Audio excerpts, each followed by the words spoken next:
Bom, vou continuando aqui, né?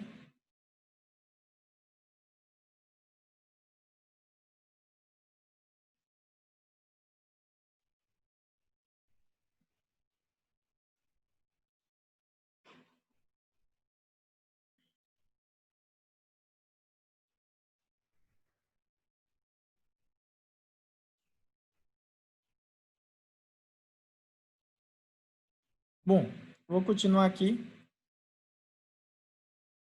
Deixa eu ver. Beleza. Depois tem esse exemplo aí da válvula redutora de pressão, vocês dão uma olhada lá. Válvula sustentadora de pressão também, ela vai manter em determinado nível a pressão do sistema. Tem diversos tipos de válvulas, depois vocês dão uma olhada em cada um dos sistemas. E os hidrantes, utilizados aí pelos bombeiros em alguns sistemas. Em algum momento, talvez em saneamento, a gente veja um pouco como dimensionar essa estrutura, né? Não é nem tópico assim da matéria, mas eu já fiz uns projetos de hidrantes, qualquer coisa eu mostro a vocês lá como é que faz. Bom, em redes vocês vão ter setores de manobra, então, setor de manobra eu não gosto muito assim deles, né? Mas acontece algumas redes, só que qual é o problema? E é um dos problemas que a gente tem aqui. Às vezes uma parte do sistema está sendo abastecida e outra não. Quando você faz manobra, inevitavelmente você já implica a entrada de ar na rede do seu sistema. Se não tiver lá as ventosas sendo implantadas corretamente, ela vai causar outros problemas depois também. Permite a entrada, vamos supor que tem um vazamento, à medida que você tem manobra, você permite essa entrada de possíveis contaminantes, né, por ficar nesse processo de manobra de fechamento e pressurização da rede, né? Então, no fim das contas, eu preferia que fosse toda a rede pressurizada, mas às vezes não é possível e executa manobra para propor água, pressurizar mais um sistema, né? Isso aqui, sim, é algo importante. Setor de medição, se você for trabalhar numa empresa de saneamento, ou qualquer empresa que seja, DEMAI, Sabesp ou qualquer outra, e você tiver como propor algumas medidas para reduzir perda de carga no sistema, para controlar melhor o faturamento da sua empresa, esse setor de medição é essencial. Então, basicamente, é você colocar medidores de vazão em pontos específicos da sua rede. E nesses pontos você consegue controlar. Se eu tenho um micromedidor, o hidrômetro que tem na sua casa, eu meço, né? Para cada casa eu tenho a micromedição e eu comparo com o que eu distribuí para aquele sistema. Eu sei, eu produzi 100 litros enviados a esse setor e ele me mediu 95. Então, quer dizer que eu estou perdendo 5 litros. Beleza. Aí eu vou para outro setor, de 100 litros que eu produzi e mandei para esse sistema, ele está me perdendo 50 litros. Ali eu falo, opa, eu vou começar a atuar naquele sistema que está me dando muita perda, né?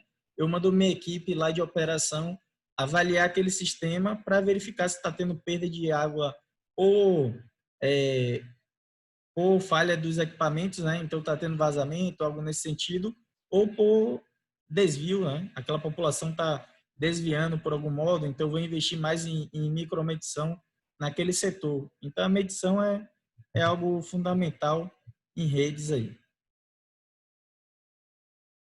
Bom, então em medição vocês vão ter diversos aspectos para seguir a empresa de saneamento do local e outra aspecto extremamente importante aqui quando você implanta a tubulação é esses blocos de ancoragem. Depois eu acho que eu vou passar uma planilha para vocês com o dimensionamento de blocos de ancoragem. É algo que vocês devem ver na civil em alguma matéria de estrutural, algo nesse sentido. Mas a gente tem isso aqui para água, né? E eu tenho algumas planilhas de como vocês dimensionarem esses blocos aqui em termos de espessura, entre outras coisas, para resistir aos esforços que estão sendo produzidos à medida que sua água está se deslocando, né? Imagine que vai ter aquela curva, sua água vem e se desloca, é como se fosse uma martelada que está dando ali em cada ponto desse, né? Se isso fica frágil, frouxo de algum jeito, em algum momento ela pode causar o rompimento, já que sua tubulação é para ser estática. Então você tem que propor medidas que ele fixe a sua tubulação de modo a evitar possíveis mudanças aqui, né? E rompimentos nesses pontos que tem interligações entre eles aí.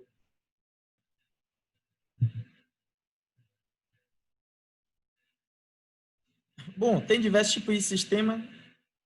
Irrigação tipicamente vai ser um engenheiro agrícola, mas tudo é hidráulica. Vocês podem propor instalações industriais. Então, já tive pedido para alguma instalação industrial você propor algum sistema de abastecimento, entre outros. Combate a incêndio, isso aqui é mercado. Se você perceber lá, qualquer mercado que vocês vão, normalmente sistema de sprinkler, né? Tem uns sistemas lá e tudo é hidráulica. Eu fiz até com um colega de vocês um sistema de combate a incêndio por sprinklers, assim usando a EPANET, aquele sisteminha. E ficou até interessante, né? Identificou algumas coisas lá a serem melhoradas. Vamos ver como é que segue assim. Tem outros softwares muito bons para você dimensionar uma rede de combate a incêndio bem certinho mesmo. Não é o EPANET é um gratuito, né? Tem outros pagos, só que ele vem com todas as especificações para você projetar um sistema de sprinkler. E é bem bom. Quem tiver a oportunidade de conhecer, mas eu recomendaria, né? Bom, irrigação tem diversos métodos aí também. Então, aqui tem exemplo de combate a incêndio. Tipicamente, você tem uma rede, vai propor um sistema de hidrantes, entre outros lá no sistema. Tá bem? Bom, aqui é mais a parte de redes mesmo, porque antes a gente viu redes ramificadas. E aqui a gente vai cair em algo que ele vem sendo mais aplicado, né? Que é quando você vai ter seu sistema em redes em anel, malhadas. Isso vai implicar em redução de custo na sua rede e melhoria lá na operação do sistema. Antigamente, quando não tinha esses softwares para ajudar a calcular mais facilmente, né, exemplo do EPANET, eles seccionavam ali no fim de rede, tá vendo? Eles paravam naquele fim ali e tornava tudo rede ramificada. Então, costumava-se fazer isso por meio de uma facilidade, né? Isso era uma facilitação para conseguir resolver aqueles cálculos que eram interativos e ficava muito difícil você resolver isso na mão. Então, eles tornavam ramificado algo que era em anel, né? Mas, com a evolução lá do sistema, a gente tem esses métodos orientados para anéis e, basicamente, aqui você tem a equação da continuidade. Tudo que entra é igual ao que sai, né? Q1 mais Q2, menos Q3, menos Q4, menos esse QD é igual a zero. Então, basicamente, tudo que entrou é igual a tudo que saiu. Ele está querendo dizer aí no sistema. Então, vocês podem ter esses anéis e fazer por unidade de área ou de comprimento. A gente vai ver, eu coloquei já no Moodle uma planilha dessas de como fazer um método desse pelo Excel. É mais complicado, mas no EPANET vocês replicam isso muito rapidamente. Então, recomendo quem quiser a dar uma olhada no EPANET para ver como simular isso no EPANET, né? Aqui ele traz um exemplozinho de como esse sistema é elaborado aqui, né? Orientação de cada anel em sentido horário ou anti-horário para dizer se é positivo ou negativo. Nesse sentido, quem já pegou aquelas matérias de estrutural, né? Que tem a regra lá da mão direita. Então, o cara falou um momento, nesse sentido, é positivo, né? O dedo vira para determinado lado e o momento é positivo. Aqui é um pouco semelhante. Você vai ter um determinado orientação do seu anel e você vai determinar se essa orientação é positiva ou negativa. Quando vocês olharem a planilha que eu coloquei no Moodle lá, vocês vão perceber que vai ter vazões positivas e negativas. Quando você vê uma vazão negativa, quer dizer que ela está contrária ao sentido que eu atribuí nesse anel aqui, ó. Então, vamos supor, quando der negativo lá, é que ela está andando de forma contrária ao que eu arbitrei. E por isso ela dá esses valores. Você tem cada nó um consumo. Ele estabelece cada nó desse vai ter o consumo lá de 11, 12, 19, 15, entre outros aí. O somatório de tudo, né, vai ter que ser a vazão que vai ter o sistema de vocês. Professor, Diga. não querendo lhe atrapalhar, então acho que tem colega esperando para poder entrar na aula. Ah, nem vi, não.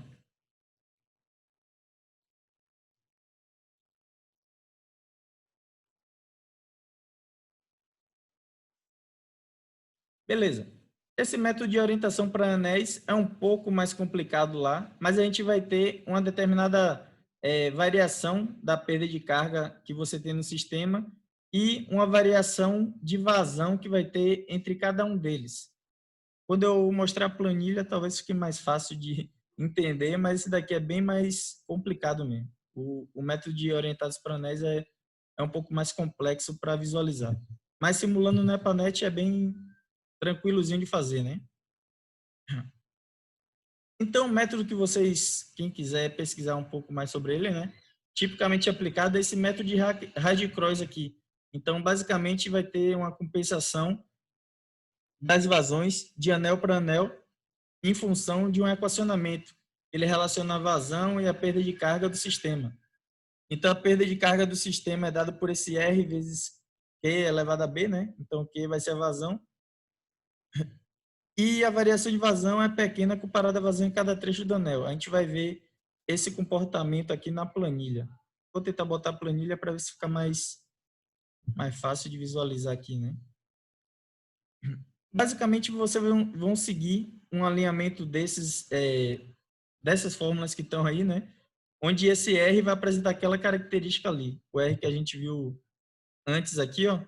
Então, ele vem daquela equação lá que a gente viu da perda de carga, tá vendo?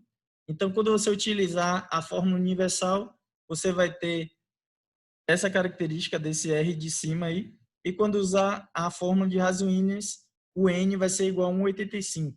Deixa eu compartilhar aqui a tela para vocês verem como isso aqui é mostrado lá na planilha, né? Espera aí. Beleza. Mais para frente vai ter um exercício e vocês vão ter 3 anéis, vocês vão ter as características dele. E o que ele está falando ali é essa questão aqui, ó. Então, quando você estiver aplicando esse equacionamento, no caso aqui está 1,85, quer dizer que eu estou usando aquela consideração da fórmula de Hasu-Williams. Então, deixa eu parar de compartilhar aqui. Essa parte aqui, ó, n igual a 2 e n igual a 1,85. Naquela planilha, eu estou usando Hasu-Williams, porque aquele valor é 1,85. Tipicamente, em sistema de abastecimento de água, quando você estiver trabalhando para a empresa de saneamento, o diâmetro é maior que 50 milímetros. Por ser maior que 50 milímetros, a gente consegue usar a equação de Hasu-Williams sem problema algum. E ela é mais fácil de calibrar, né? Porque esse coeficiente C de Hasu-Williams é bem mais fácil de ajustar. Então, tipicamente, os engenheiros dão preferência a utilizar a Hasu-Williams. Mas quem tiver preferência pelo universal é até melhor, eu acho, né?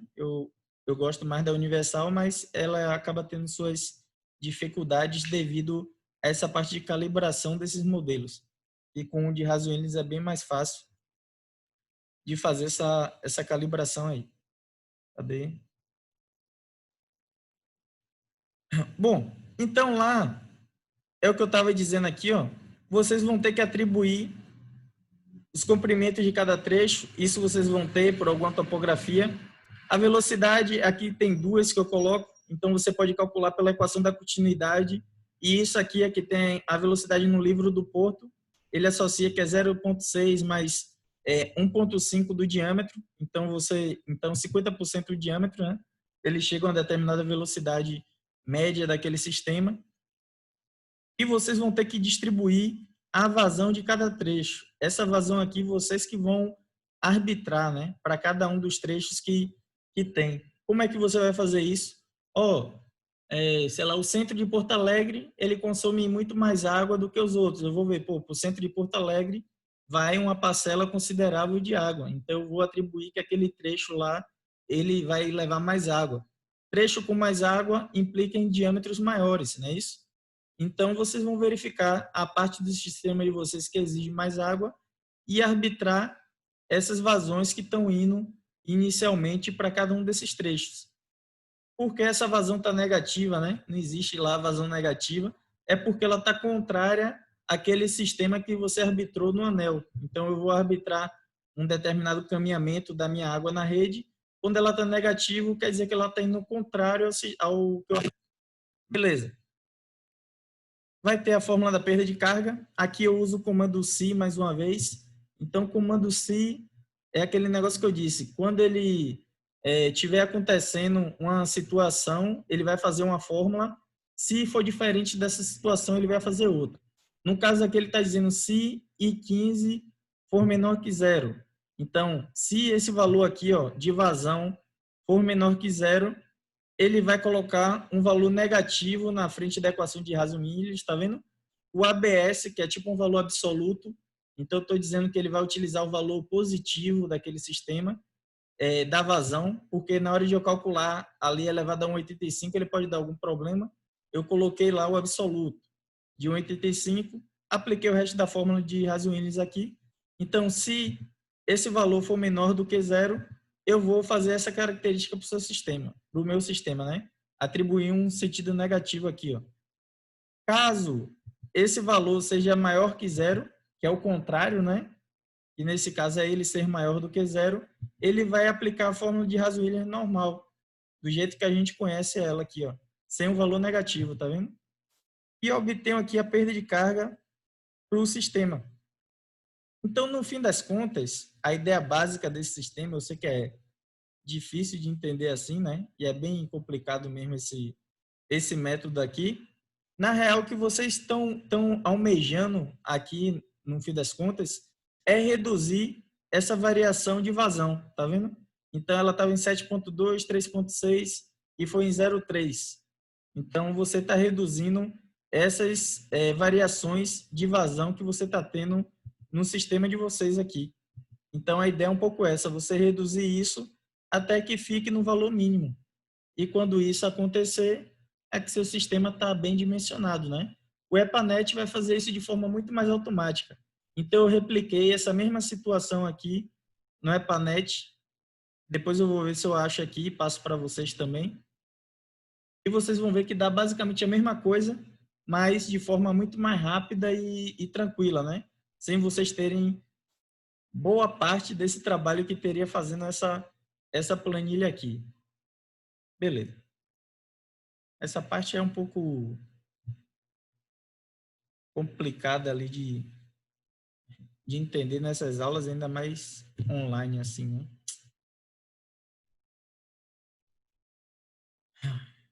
Beleza. Então, esse método aí orientado aos anéis é o que eu falei para vocês. Ó. A ideia é reduzir ao máximo aquela variação de vazão e perda de carga, né? Aquela relação lá. Quando isso se aproximar de zero, é que seu sistema está ideal lá para a operação dele.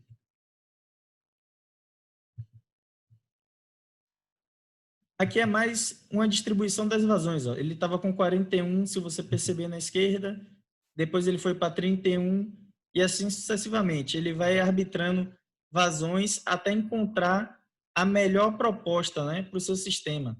O melhor valor de vazão para cada uma dessas partes para chegar nesses nós e atender o seu sistema com uma perda de carga lá aceitável também e que reduz aquelas variações de vazão e de perda de carga, né, para que aquela relação fique próxima do zero lá.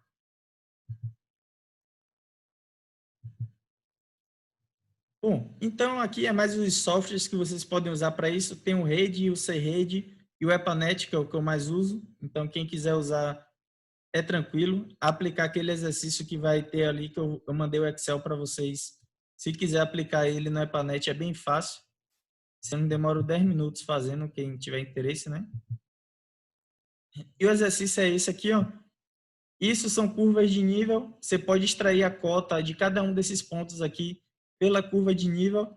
Então, tá de 5 em 5 metros, né? Quer dizer aí que é 785, 780. Se tiver um valor intermediário, é 782,5, vamos dizer. Então, através dessas curvas, vocês podem propor mais ou menos a cota de cada um desses nós aqui que vocês têm. Então, na cota de cada um desses nós que vocês têm aí, você pode replicar lá pelo EPANET esses valores. Pela área de cada um deles aqui, a gente obtém mais ou menos a vazão. Então, vocês podem usar aquilo que eu tabelei, que eu coloquei em tabela. Quem quiser replicar no EPANET. E aqui tem os valores que vocês podem ir ajustando lá para cada um desses nós. Se quiser simular no EPANET direto, né? Você replica essa rede do jeito que está e depois compara o EPANET com a planilha em Excel lá, para verificar se os valores estão batendo um pouco coerente, né?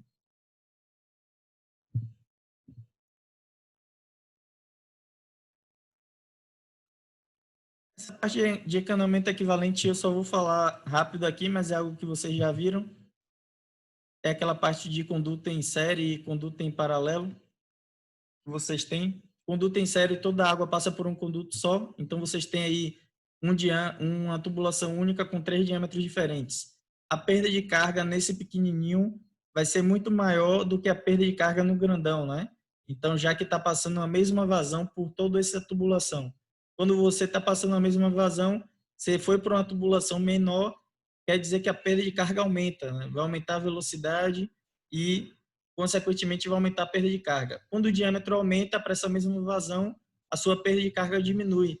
Consequentemente, a pressão no sistema ela aumenta, porque você reduz as perdas de carga que estão tendo nela ali. E o sistema em paralelo, basicamente, é aquela situação que eu falei que se você tem lá a tubulação se deslocando e chegando no mesmo ponto, a perda de carga que você teve até chegar a ele é a mesma, né? Independente do trecho que você foi, porque a pressão no mesmo ponto ela é exatamente a mesma. Então, a ideia desse tipo de sistema é que a perda de carga acaba sendo igual, né? Entre esses trechos aqui, que você tem diferentes. Porque para ela chegar com a mesma pressão e o mesmo ponto, a perda de carga até chegar nele foi exatamente a mesma. E o que é que vai determinar isso é a vazão que vai para cada trecho, né? A vazão e o diâmetro que você vai estar colocando em cada trecho vai determinar ali o que você perdeu de carga no sistema e, consequentemente, a pressão do ponto de chegada lá dele. Bom, então esse sistema vai ser um equivalente a outro. Vocês têm alguns exercícios aí que quem queira fazer, né? Dessa parte. Eu já fiz boa parte dele, mas como é parte de redes, eu resolvi deixar aqui novamente. Só vou vir para a parte final dele que fala de... Essas fórmulas todas a gente já viu, por isso que eu estou passando aqui. Era mais para falar disso aqui, dessa parte de distribuição em marcha. Para quem não entendeu ainda, que é quase fechando aquela parte de redes, né? Quando você tem essa distribuição em marcha, você está... Sua casa, por exemplo, a FTEC, entre outros, todo mundo é consumidor. Então, sua rede, a cada trecho que tem, ela está distribuindo água para algum ponto. Só que a gente não tem como representar cada casa que você tem em Porto Alegre, vamos dizer, cada espaço que tem. Então, tipicamente, a gente distribui por trecho, né? De rua, por área. Então, você vai ter algo nesse sentido. Tipicamente, a gente estava fazendo em redes a distribuição por metro de tubulação. Você poderia fazer também por área. A cada tantos hectares, você está distribuindo tanto de vazão aqui, para fazer pelo aquele método de hard-cross, algo assim, né? Para facilitar algumas coisas. Então, você que vai determinar mais ou menos como é que você vai fazer. Então, essa distribuição em marcha é muito importante para você saber o quanto está se distribuindo à medida que você está se deslocando ali naquela sua rede, né? Bom, como a gente não sabe todas as saídas e a gente pode ter lá um grande número de pequenas saídas, né? A gente faz aquela situação da gente distribuir para aqueles nós uma vazão um pouco concentrada, de modo a conseguir dimensionar melhor a rede de forma mais rápida.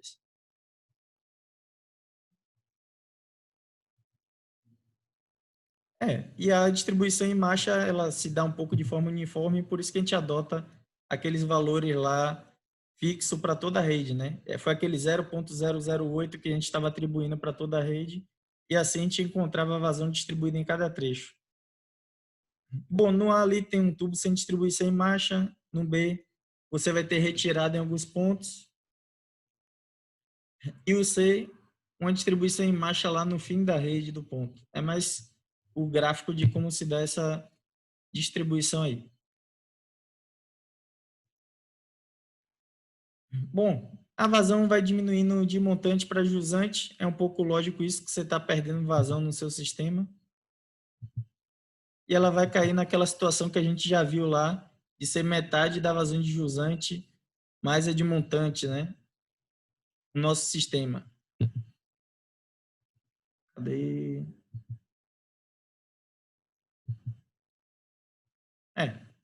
Era meio que isso aí. Tem uns Excel lá que eu passei para vocês, né?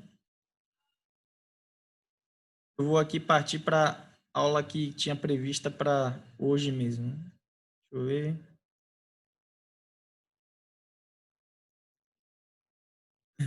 Bom, foi meio rápido porque a gente só tem mais 2 aulas, né? A gente tem que ver canais ainda. Por isso que eu estava meio apressado aqui. Cadê?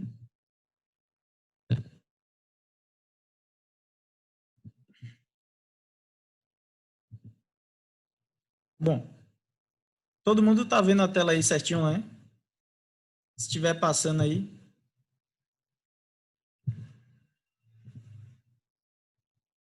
Bom, a ideia aqui, agora, né, é falar de monitoramento de variáveis hidrológicas, que eu coloquei ali de material para vocês. Isso aqui também vai ser importante para canais que a gente vai ver futuramente aí nas outras aulas.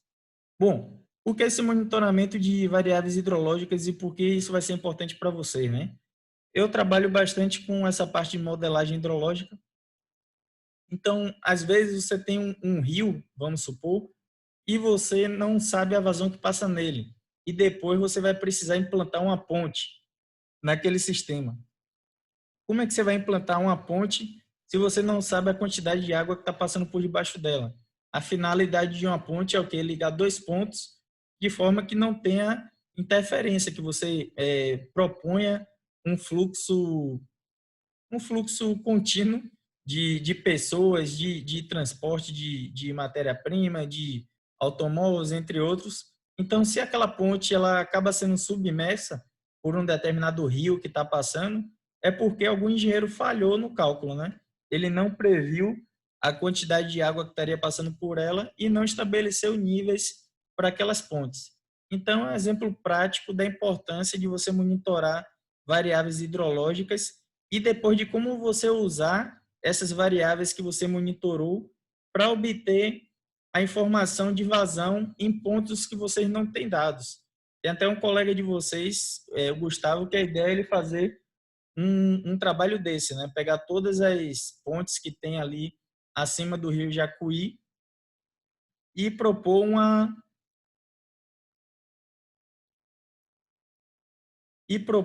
lá naquela região os valores de vazão que vai estar passando por cada uma daquelas pontes, para poder orientar algum projeto que venha precisar futuramente, né? Porque no projeto de ponte você vai ter que ter um estudo hidrológico. Então, a ideia aqui é vocês terem uma base para ver como vocês vão propor esses estudos hidrológicos e hidráulicos futuramente. Bom, aqui você tem o que a gente chama de bacia hidrográfica, né? Se vocês estiverem vendo aí certinho, vocês me avisam, né? Se o slide não passar, vocês me avisam também, porque agora eu só estou no compartilhamento de tela dessa parte. Bom, a bacia hidrográfica, em hidrologia, ela é vista como uma área de contribuição natural que drena tudo para um único ponto. Então, deixa eu ver aqui. Em hidrologia, a gente tem bacia hidrográfica como essa área de contribuição natural que drena tudo para um único ponto, né? Então, vamos supor que para essa ilustração que vocês têm na figura aí, toda a chuva que cai nessa parte vermelha, nessa parte delimitada em vermelho, ela está caindo nessa bacia hidrográfica. Imagine como se fosse um balde, né? Um balde que vocês têm e você pega um regador e começa a jogar. Tudo que cair no balde, nessa parte do divisor de águas da bacia e for para dentro do balde, ela está como parte de uma bacia hidrográfica. Se caiu para fora do balde, ela já está indo para outra bacia hidrográfica, né? Então, a definição básica de bacia hidrográfica é essa: área de contribuição natural que drena tudo para um único ponto. Ela vai drenar toda a água que cair sobre ela para um único ponto que a gente vai chamar de exutório. E nesse exutório é onde você vai ter a contribuição total que caiu nessa bacia, né? E escoou por um único ponto lá. Beleza. Então, para a gente saber o tanto de água que escoa em um determinado ponto, é fundamental a gente saber a área dessa bacia hidrográfica. Então, área aqui, a gente tipicamente de uma região toda recortada como essa, né? Você não vai conseguir, às vezes, medir num papel lá e obter. Tipicamente, quem quiser trabalhar com isso vai ter que saber um pouco de geoprocessamento. Então, eu recomendo aí o ArcGIS, o Idrizi, o MapWindow, o QGIS, quem tiver interesse em começar a aprender um pouco de geoprocessamento. Isso aqui ajuda muito. Viu? O colega de vocês, Gustavo, já está um pouco fera aqui. Quem tiver interesse, pergunta um pouco a ele como é que faz esses tipos de coisa. Beleza. Então, sabendo a área e a chuva que cai sobre essa área que a gente mede com esses postos que a gente chama de postos pluviométricos, a gente vai saber aqui a intensidade de chuva que cai. Então, intensidade, de forma simples, né, pelo método racional, a gente tem que aqui uma intensidade de chuva vezes um determinado coeficiente, vezes uma área, a gente tem aqui a vazão que é gerada nesse sistema. Pela forma mais simples que tem, né? Quem quiser olhar depois, só que esse método racional, a área ela pode entrar em hectare, em metro quadrado. Então, a depender de como você entre com ela, você vai ter uma formulação um pouco diferente. Então, depois a gente vai olhar mais para frente, né? Como determinar a vazão através desse método aí mais simplificado. E tem outros que, quando a gente usa modelo hidrológico, ele vai considerar diversos aspectos aqui. A porcentagem que você tem de evapotranspiração, a porcentagem de infiltração, de percolação no solo, até descobrir o que vai sair num ponto da gente de interesse. Beleza. Bom, então, dentre as substâncias que a gente tem na natureza, né, a água apresenta uma grande importância porque sua ocorrência, circulação e distribuição, ela está diretamente associado à vida como a gente a conhece e como essa vida se dá no globo terrestre, vai determinar zonas mais secas, mais úmidas, então, consequentemente, zonas mais propensas à vida ou não, né? E a hidrologia, que é tida como uma ciência que trata da ocorrência, circulação, distribuição da água, suas propriedades físicas e químicas e a interação como um todo, ela faz da observação dos processos físicos, então ela observa o comportamento dos processos na atmosfera, a chuva, como é que ela ocorre, a evapotranspiração, como é que ela ocorre, a percolação, a infiltração, entre todos os outros fenômenos, e busca representar esses fenômenos matematicamente. E isso se dá com modelos hidrológicos.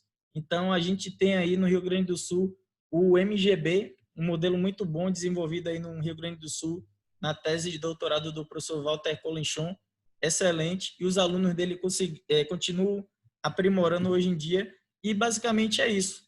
Ele representa o fenômeno aí chuva-vazão, né, de grandes bacias. Então, modelo para grandes bacias hidrográficas, bastante utilizado no Brasil todo aí. Bom, e por que a gente busca representar um determinado fenômeno hidrológico no sistema da gente? Para se antecipar a ocorrência de algum evento. Vamos supor, choveu para caramba. Essa chuva vai inundar aquele local que tem aqueles bois. Se eu sei disso antes de acontecer, eu removo esses bois antes daquele evento ocorrer. E assim eu evito que algum deles venha a morrer e aquele agricultor venha a ter um prejuízo. A mesma coisa, eu posso propor algumas medidas para uma comunidade que é atingida por esses eventos de precipitação, que ela tenha prejuízos, perde a geladeira, perde o sofá, perde entre outras coisas, porque não tem um estudo hidrológico que, como é que eu vou dizer, faça com que o tomador de decisão ele proponha medidas para sanar esse tipo de problema. Então, às vezes é importante a gente ter algumas esses estudos, né, para nortear a tomada de decisão mais apropriada para algumas situações. Bom, então, a gente lá tem diversos tipos de uso de água. A gente chama de consultivo ou não consultivo. O uso consultivo é aquele que vocês vão ter a retirada de água do sistema. Vamos dizer, abastecimento de água. Eu estou pegando água do sistema e usando para algum fim. Então, eu estou retirando ela daquele meio. O não consultivo é aquele que eu não retiro. Vamos dizer, a água está sendo usada para movimentar aquela turbina da usina hidrelétrica. Eu não estou alterando em quantidade ali de água o sistema. Então, como eu não estou retirando, esse é um uso que a gente tem como não consultivo, né? Então, tem diversos usos e o gestor, ele tem que propor, o gestor normalmente vai ser um engenheiro, né? Que ele vai estar tomando medidas para essas situações aí. Ele vai ter que delegar, vamos dizer, os usos para uma determinada bacia hidrográfica, de forma que contemple todos os usuários de água dessa bacia. Então, isso só pode ser feito com estudos hidrológicos e de qualidade da água, né, aprofundados de algum sistema. Então, para a gente fazer esses estudos, é essencial medição de vazão. Então, aqui são formas que você vai ter de medir vazão. Aqui eu costumava fazer esses trabalhos direto em rios aí no Rio Grande do Sul, né? Então, aqui você tem método com molinete hidrométrico. Então, qual é a ideia aqui? Vazão, a gente não viu lá em hidráulica 1, hidráulica 2, o início. É área vezes velocidade. Então, basicamente, você tem que obter a área dessa seção de rio e multiplicar vezes a velocidade dela. Esse equipamento de molinete hidrométrico, você consegue obter rotações da hélice dele à medida que o fluxo de água passa por ele. E através de um equacionamento que relaciona a rotação da hélice, a gente obtém a velocidade dele. Então, aqui vai ter métodos, que eu vou falar um pouco mais à frente, de em quantos pontos você vai pegar para determinar a velocidade média dessa seção. Com a velocidade média vezes a área, você obtém a vazão. E esse outro equipamento do lado é o que a gente chama de ADCP, Acoustic Doppler Current Profile, né? Então, ele basicamente é um equipamento que ele envia ondas ali para o sistema, e para o sistema onde ele está atravessando, né, na seção, e ele, através do efeito Doppler, que é através da variação de frequência desse equipamento, que ele tem a frequência única, à medida que ele emite e esse sinal retorna com a frequência diferente, ele consegue calcular a velocidade com que está fluindo sua água nesse meio. E ele vai cair na mesma coisa. Quando ele está sondando ali, ele obtém a área e no fim vai ser área vezes velocidade. E ele vai estar obtendo a vazão do sistema de vocês. Amostragem de sedimentos em barragens, por exemplo, você quer saber a vida útil daquela barramento, se não vai comprometer com assoreamento ali de algum motivo, entende? Ali no dilúvio, por exemplo, vez ou outra vocês veem uma retroescavadeira dentro do dilúvio removendo sedimentos. Então é importante você saber quando aquilo se acumula, né? Em quanto tempo aquilo vai estar se acumulando, em quanto tempo eu vou precisar propor uma medida para aquela área, né?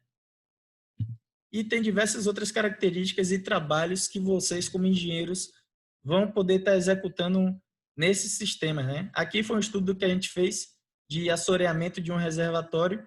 Então, através daquele equipamento acústico, o ADCP, a gente conseguia mapear toda uma seção de rio, verificar a profundidade de todo o trecho que a gente mapeou e definir zonas para atuação, né? De melhorias naquela estrutura do barramento que ali estava sendo implantado. Bom, então a gente vai ter diversos problemas aí causados ao meio ambiente e a gente tem que propor medidas a serem tomadas. Aí eu costumo falar muito, né, que decisões erradas são tomadas por informações imprecisas. E o monitoramento, ele é uma fonte de informação bastante útil, né, porque é informação verdadeira do que está se passando ali. Então, para a gente conhecer uma bacia hidrográfica, o comportamento de um rio, é essencial o monitoramento dessa bacia.